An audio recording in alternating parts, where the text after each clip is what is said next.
Selamat pagi, apa kabar pemirsa TVR Parlemen dimanapun Anda berada. Berjumpa kembali dalam program TVR 09 bersama saya Alfat Rizky dan rekan saya. Dan saya Elisa Purba. Pemirsa, dalam 30 menit ke depan kami akan menyajikan kepada Anda sejumlah berita nasional, khususnya dari sudut pandang DPR RI sebagai referensi Anda dalam memahami dinamika politik, hukum, ekonomi, sosial, dan budaya di Indonesia. Dan pemirsa TVR Parlemen, inilah TVR 09 selengkapnya.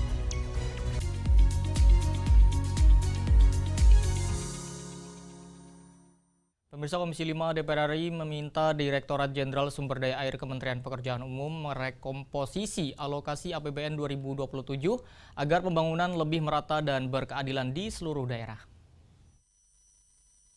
Ketimpangan alokasi anggaran sumber daya air menjadi sorotan DPR RI. Komisi 5 DPR RI meminta Direktorat Jenderal Sumber Daya Air Kementerian Pekerjaan Umum merekomposisi alokasi APBN 2027 agar pembangunan lebih merata dan berkeadilan di seluruh daerah. Ketua Komisi 5 DPR RI Lasarus menilai sebaran anggaran yang diajukan Direktorat Jenderal Sumber Daya Air masih belum proporsional. Menurutnya, terdapat kesenjangan yang terlalu besar antar wilayah dalam penerimaan anggaran pembangunan. Lasarus mencontohkan, ada daerah yang mendapat alokasi hingga lebih dari 2 triliun rupiah. Namun, ada pula wilayah yang hanya menerima anggaran puluhan juta rupiah. Kondisi tersebut dinilai belum mencerminkan prinsip pemerataan pembangunan. Anggaran ini direkomposisi kembali. Karena setelah saya buka, sebaran alokasi anggaran antar wilayah di paparan Pak Dirjen ini sangat-sangat jomplang ya. Maksud saya tidaklah merata. Maka sebahasa saya tadi menyebar ke seluruh daerah, merata bukan berarti sama. Tapi rasa keadilan bagi seluruh masyarakat di Indonesia itu paling tidak terasa lah, bahwa seluruh wilayah itu kebagian kue pembangunan ini, jangan menumpuk di satu daerah saja seperti ini. Ini ada sampai 2 triliun lebih. Komisi 5 DPR RI meminta Kementerian Pekerjaan Umum segera menyusun kembali komposisi alokasi anggaran dengan memperhatikan kebutuhan dan rasa keadilan bagi setiap daerah.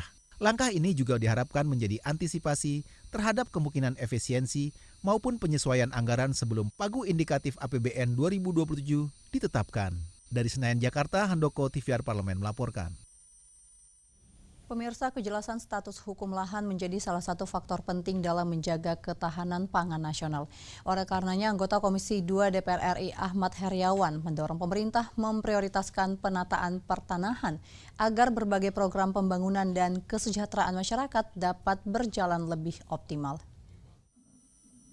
Kejelasan status hukum lahan menjadi salah satu faktor penting dalam menjaga ketahanan pangan nasional. Anggota Komisi 2 DPR RI Ahmad Heriawan mendorong pemerintah memprioritaskan penataan pertanahan agar berbagai program pembangunan dan kesejahteraan masyarakat dapat berjalan lebih optimal. Ahmad Heriawan menjelaskan masih banyak bidang tanah di Indonesia yang belum terdaftar maupun tersertifikasi. Ia menilai kondisi tersebut menimbulkan ketidakpastian hukum yang dapat menghambat berbagai program pembangunan, termasuk upaya memperkuat ketahanan pangan. Oleh karena itu, Ahmad Heriawan mendorong pemerintah mempercepat penataan pertanahan melalui penyelesaian sertifikasi tanah serta penguatan kepastian hukum di sektor agraria. Kita memandang, Komisi 2 juga memandang bahwa persoalan tanah itu ke depan harus jadi prioritas paling utama. Sebab ketahanan pangan pun juga terkait dengan urusan kejelasan hukum tentang lahan kan. Kalau lahannya tidak jelas, ya ketahanan pangan juga akan terganggu. Oleh karena itu kita dorong supaya penataan tanah itu menjadi bagian penting untuk segera diselesaikan dengan segala cara. Gitu. Anggarannya pun harus diprioritaskan karena mengapa? Karena kejelasan hukum tentang tanah itu nanti akan berdampak pada beragam dampak yang sangat kuat, yang juga ujungnya pada ekonomi dan kesejahteraan gitu. Ahmad Heriawan juga mendorong pemerintah mempercepat penyelesaian penataan pertanahan melalui dukungan anggaran yang memadai. Menurutnya, kepastian hukum atas lahan akan memberikan dampak luas, mulai dari penguatan ketahanan pangan hingga mendorong pertumbuhan ekonomi dan peningkatan kesejahteraan masyarakat. Dari Banten, Arif Naka, TVR Parlemen melaporkan. Pemirsa, evaluasi pelaksanaan ibadah haji menjadi pembahasan Komisi 8 DPR RI saat kunjungan kerja spesifik ke daerah istimewa Yogyakarta. Dan informasi selengkapnya kami hadirkan usai jeda, tetaplah di TVR 09.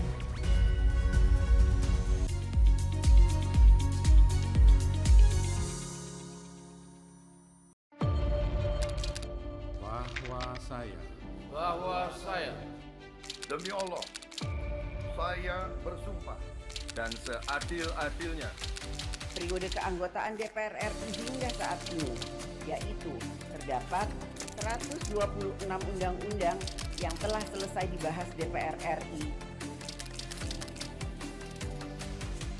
Terima kasih rekan Elisa dan juga Danina. Pemirsa,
Anda kembali menyaksikan TVR 09. Pemirsa, Komisi 8 DPR RI mendorong penambahan tenaga kesehatan, terlebih siklus cuaca panas pada tahun 2027 diprediksi akan lebih tinggi serta mengantisipasi penipuan badal haji.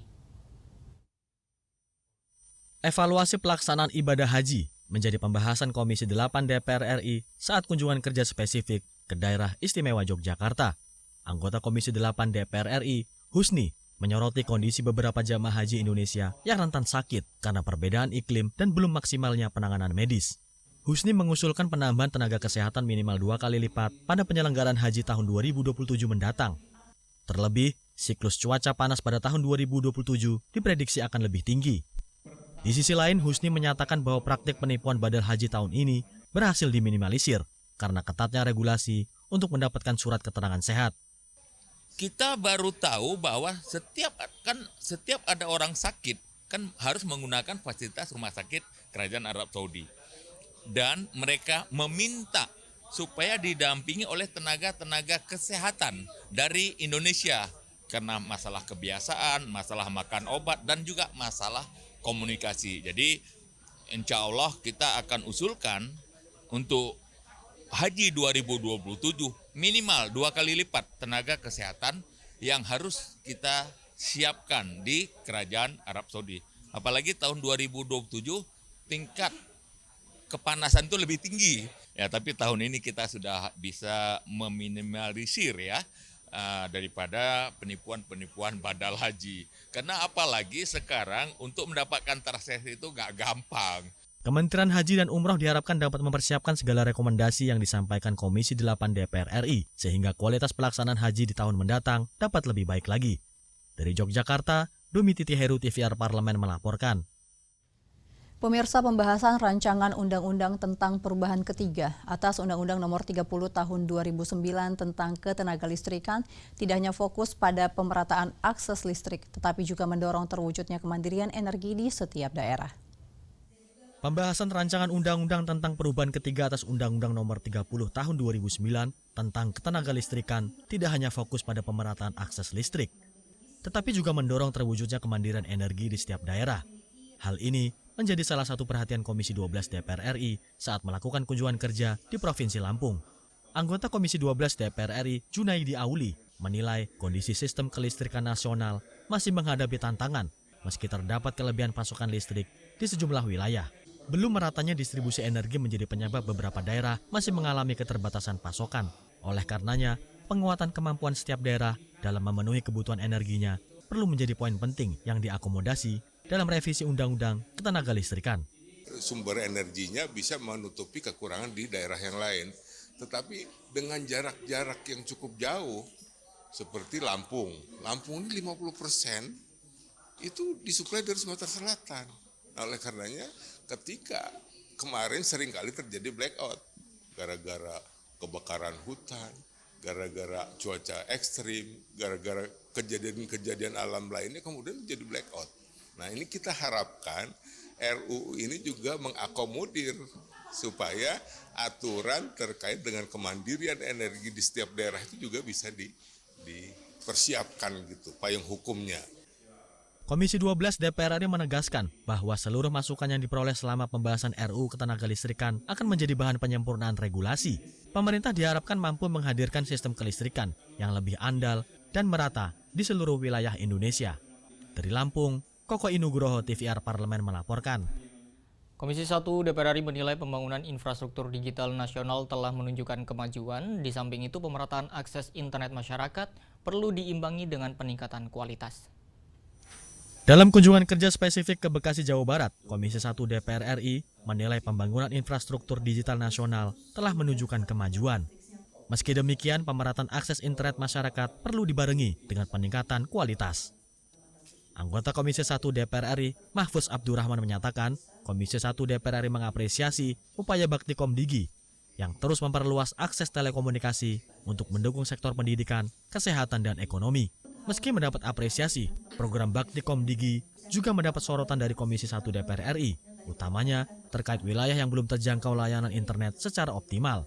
Bahkan sejumlah daerah yang tidak jauh dari pusat perkotaan masih mengalami blank spot atau wilayah tanpa sinyal. Pemerintah sudah melakukan upaya yang maksimal dan luar biasa untuk mengatasi kebutuhan yang berhubungan dengan internet, telekomunikasi, dan informasi. Sebenarnya ada juga yang daerah termarginal ya. Dia letaknya nggak terlalu jauh dari perkotaan, juga bahkan dari Jakarta, tapi masih ada titik-titik, ada spot yang blank kan gitu. Seperti di daerah Pandeglang, saya kira ini juga perlu mendapat perhatian khusus, artinya anggarannya juga perlu ditingkatkan dan kerjanya juga perlu dimaksimalkan. Komisi 1 DPR RI mendorong pemerintah untuk mempercepat pembangunan infrastruktur, sekaligus memastikan dukungan listrik yang memadai terhadap layanan telekomunikasi. Pemerintah perlu memastikan perluasan akses internet berjalan seirama dengan peningkatan infrastruktur pendukungnya.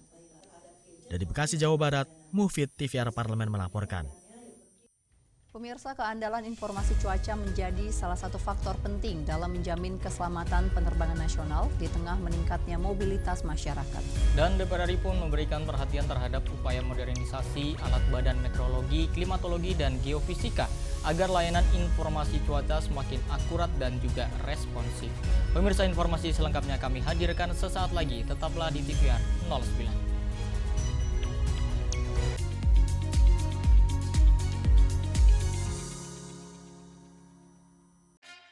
Yuk kita kenalan dengan anggota DPR RI periode tahun ini.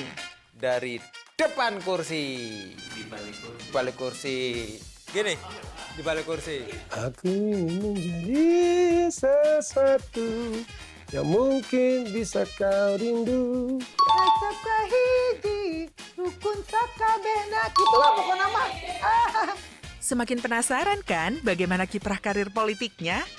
Hanya di TVR Parlemen.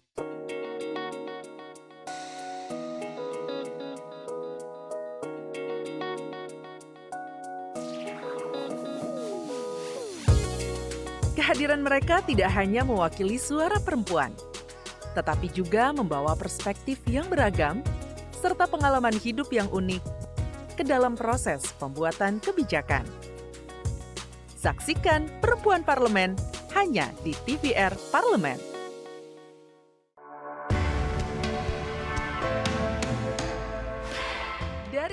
Sidang Senayan, Jakarta, menyajikan liputan langsung kinerja DPR RI.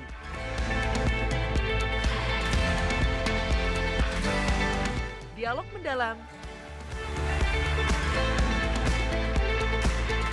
investigasi,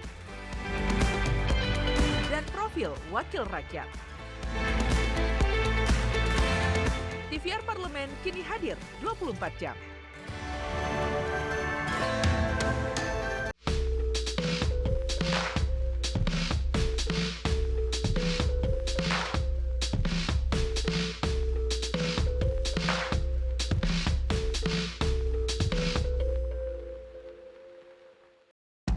Hai, sekarang kamu bisa menyaksikan program-program TVR Parlemen di First Media, channel 18 ya.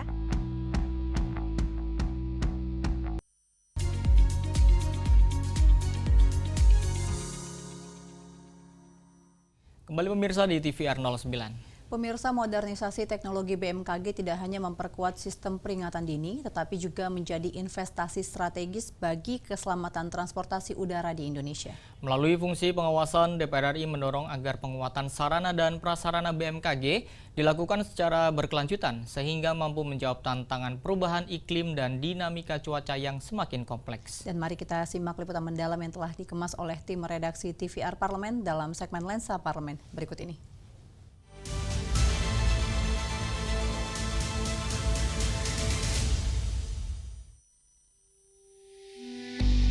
Modernisasi alat BMKG di daerah merupakan langkah krusial untuk memastikan keselamatan penerbangan sipil nasional dari ancaman cuaca buruk.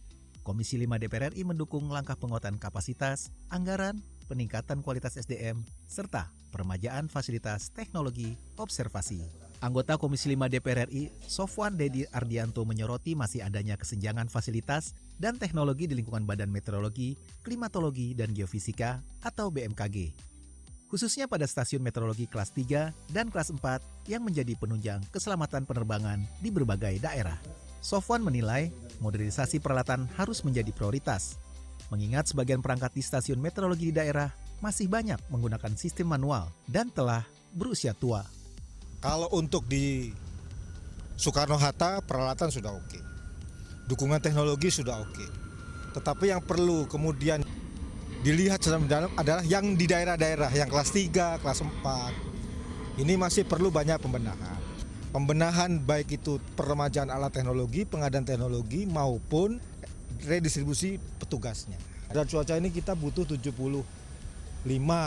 Sekarang baru ada 40, yang 20 harus diremajakan. Nah, ini yang menjadi PR bersama terkait dengan BMKG, kaitannya dengan dukungan keselamatan penerbangan. Pemenuhan kebutuhan teknologi dan infrastruktur BMKG merupakan pekerjaan rumah yang harus menjadi perhatian bersama. Komisi 5 DPR RI akan terus melakukan pengawasan guna memastikan peningkatan kapasitas layanan meteorologi berjalan sesuai kebutuhan, sehingga dapat memperkuat dukungan dan sistem keselamatan penerbangan nasional.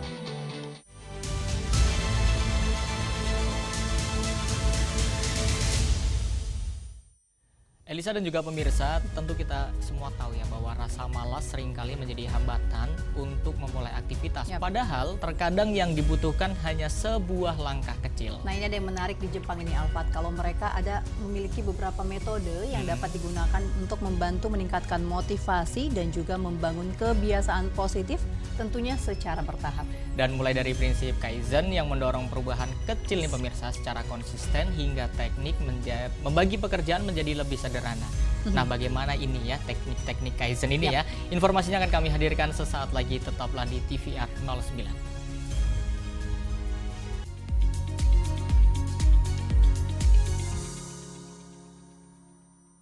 Kita tahu kalau saat ini sedang ada keramaian terkait dugaan korupsi batubara. Ini adalah salah satu temuan yang ini juga menjadi perhatian masyarakat. Kita melihat saat ini itu memang terjadi kekurangan pasokan. Sebetulnya dikatakan kekurangan pasokan juga kita banyak batubara. Pihak SDM dan juga PLN menanyakan sebetulnya statusnya apa. Kadang-kadang mereka mengatakan GAR-nya jadi rendah, tidak sesuai apa yang diinginkan. Nah, kita bertanya ya di mana QC Anda? Kan kita eksportir batubara. tapi sampai ada blackout di beberapa titik. Balik lagi, kita sekarang dalam perubahan undang-undang Minerba kemarin itu jelas disampaikan bahwasanya para penambang wajib memenuhi DMO terlebih dahulu, baru diekspor. Sekarang harga BBM turun, masyarakat bertanya, kenapa kok BBM-nya juga nggak turun? Pada saat yang naik, pertama kali itu naik kencang dengan signifikan, tidak ada kenaikan BBM. Yeah. Harga crude di bumi sudah turun, crude di dunia sudah turun. Lah, tapi kenapa BBM kita tidak turun? Nah, yang harus kita lihat bahwasanya crude yang dimasak hari ini adalah harga yang dikontrak 2 bulan lalu. Kebutuhan kita dalam 1 tahun untuk LPG itu 9 juta kiloliter. Yang 8.500.000 itu adalah subsidi. Yang 500.000 itu adalah yang non subsidi. Bayangkan besarnya itu, yang non subsidi itu cuman nggak sampai 10%. Sisanya itu subsidi dan itu yang dipikul oleh negara. Itu penjelasan pertama. Penjelasan kedua, produksi LPG kita di Indonesia ini hanya 20% maksimal.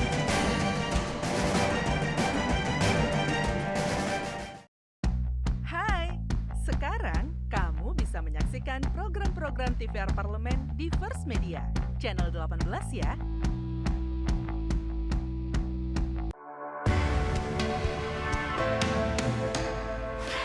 Dari ruang sidang Senayan, Jakarta, menyajikan liputan langsung kinerja DPR RI.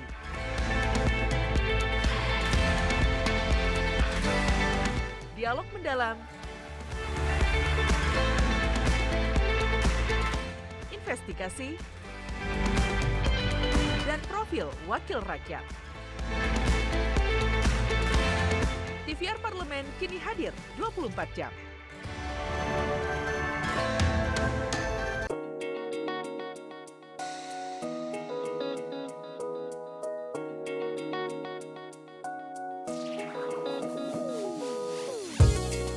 Kehadiran mereka tidak hanya mewakili suara perempuan, tetapi juga membawa perspektif yang beragam serta pengalaman hidup yang unik ke dalam proses pembuatan kebijakan. Saksikan Perempuan Parlemen hanya di TVR Parlemen.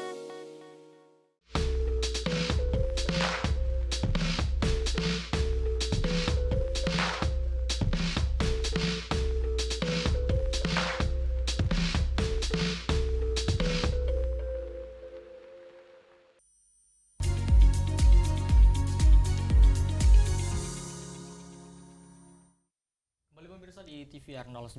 Dan Alfa, tadi kita sudah membahas mengenai metode Kaizen ya yang dipakai di Jepang untuk mengatasi rasa malas. Dan memang kunci utamanya pemirsa bukan memaksa diri bekerja keras sekaligus, melainkan membangun kebiasaan kecil yang dapat dilakukan secara konsisten setiap harinya. Dan tentunya dengan pendekatan yang lebih realistis dan bertahap, rasa malas dapat diatasi sehingga produktivitas dan semangat beraktivitas pun ikut meningkat. Dan selanjutnya kita akan menyaksikan tayangan terkait dengan cara mengatasi rasa malas dengan metode ala Jepang dalam segmen Intips, informasi dan tips untuk Anda.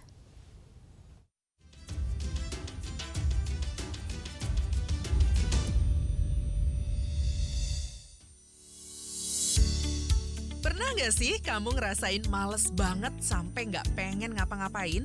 Rasanya cuma pengen rebahan, santai, nonton drama, atau scroll medsos berjam-jam. Padahal deadline sudah menanti dan waktu terus berjalan. Tapi tubuh rasanya berat banget untuk memulai bergerak. Tenang, kamu nggak sendirian kok. Rasa malas itu manusiawi, tapi jangan dibiarin terus-terusan ya. Nah, di Intips kali ini, kita akan bahas 7 cara ala Jepang yang bisa membantu kamu keluar dari kemalasan dan kembali produktif. Yuk kita simak bersama.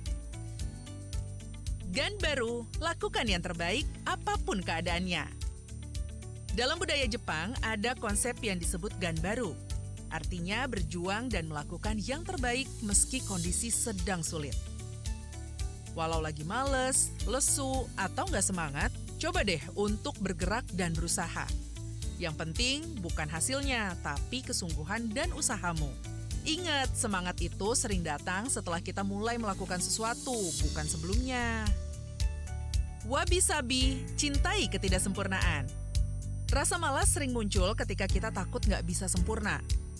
Tapi orang Jepang mengajarkan wabi-sabi, yaitu melihat keindahan dalam ketidaksempurnaan. Kita nggak harus sempurna untuk memulai. Cintai dirimu apa adanya, hargai proses yang kamu lalui. Coba lihat sekitarmu, ada senyuman seseorang, sinar matahari sore, atau aroma kopi pagi. Semuanya bisa jadi sumber semangat. Ikigai, temukan alasan untuk bangun pagi. Ikigai berarti alasan kenapa kamu hidup, kenapa kamu bangun setiap pagi. Untuk menemukannya, tanyakan hal ini ke diri sendiri. Apa yang kamu suka, apa yang kamu kuasai, apa yang kamu hasilkan, dan apa yang kamu butuhkan di dunia. Kalau kamu bisa menemukan jawabannya, itulah ikigaimu. Dengan tujuan yang jelas, rasa malas akan berganti jadi motivasi. Kaizen, perbaikan kecil setiap hari. Rasa malas sering muncul ketika perubahan yang harus dilakukan terasa terlalu besar. Maka coba terapkan Kaizen, yaitu membuat perubahan kecil secara konsisten. Contohnya, membaca 10 menit setiap hari, bergerak selama 15 menit, atau belajar hal baru 20 menit setiap hari. Perubahan kecil jika dilakukan terus-menerus akan memberikan dampak besar. Shinrin Yoku, terhubung dengan alam. Terlalu lama di dalam ruangan dan terus menatap layar bisa memacu rasa malas. Makanya orang Jepang punya konsep Shinrin Yoku atau mandi hutan. Artinya menghabiskan waktu di alam terbuka. Jalan di taman, duduk di bawah pohon, atau sekedar menghirup udara pagi. Alam bisa membantu menyegarkan pikiran dan mengisi ulang energi kita. Hara Hachibu, makan secukupnya. Pernah nggak habis makan terlalu banyak kita jadi malas beraktivitas? Di Jepang, ada konsep hara hachibu yang berarti berhentilah makan saat sudah 80% kenyang. Dengan begitu, tubuh tidak terlalu berat dan kita bisa tetap fokus dan produktif. Makan secukupnya sama dengan badan lebih enteng dan energi tetap terjaga. Soshin, pikirkan seperti pemula. Soshin adalah cara berpikir dengan pola pikir pemula. Artinya jangan pernah berhenti belajar dan rasa ingin tahu. Kadang kita malas karena bosan, merasa sudah tahu semuanya. Tapi dengan Soshin, kita melihat segalanya dengan mata baru dan hati terbuka. Setiap hal jadi tampak menarik untuk dipelajari dan rasa malas pun bisa dikalahkan. Jadi itulah tadi 7 metode ala Jepang yang bisa membantu kamu mengatasi rasa malas. Gak harus langsung sempurna. Cukup mulai dari langkah kecil hari ini, karena dari langkah kecil itu, perubahan besar akan dimulai. Semangat terus ya, kamu bisa kok melawan rasa malas dan menjadi lebih produktif. Sampai jumpa di Intips episode selanjutnya.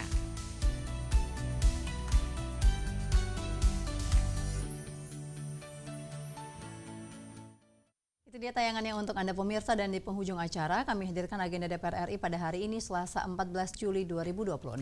Pada pukul 10 waktu Indonesia Barat, DPR RI menggelar rapat paripurna dengan agenda terkait tanggapan pemerintah terhadap pandangan fraksi atas rancangan undang-undang tentang pertanggungjawaban atas pelaksanaan APBN tahun anggaran 2025.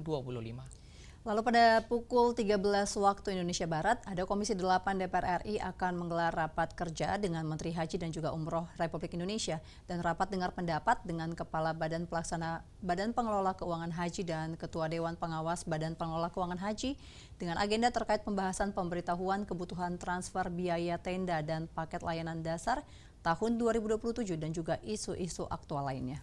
Tentunya masih banyak lagi pemirsa agenda sidang pada hari ini. Tentunya Anda dapat mengakses di website kami di tvrparlemen.dpr.go.id atau jika Anda melalui YouTube bisa mengaksesnya melalui kanal YouTube TVR Parlemen.